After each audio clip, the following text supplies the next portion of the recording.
Ito.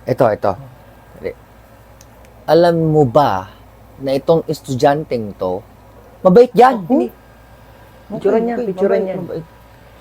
Mabait.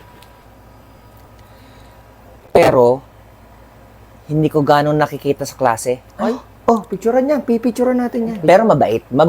Picturean niya. Mabait. Pag pumapasok naman, meron namang reason. Yan, picture pa rin yan. May sakit daw. Meron. Picturean. O di kaya may family problem. problema. O di kaya nagka-emergency. Emergency. Basta, madaming Picturean reason natin yan. to. Tapos makikita mo, naka-holding hands sa kalye kasama ang video. Sana all. Tapos makikita mo, may mga post at may mga my day. Grabe. Parang wala namang sakit. Ay, grabe yan.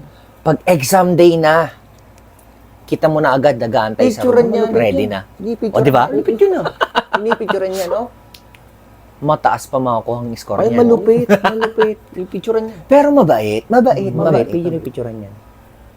Ito na ang pinakamagandang part. Okay. Yan. Gawaan ng grades. Ang grades niya, hindi ka tanggap-tanggap. Ayun, pinipicturean niya. Ito siya ngayon. Sir, pwede po bang may gawin at habulin ko na lang yung hindi ko nagawa? Pinipicturean niya. Sir, babawi po ako next period, next quarter. Picture. Promise po yan. Video niya. Siya to. Siya yan. Sabayan, niya. Pero ang mahalaga, mabait na bata to. So, see you next school year. See you.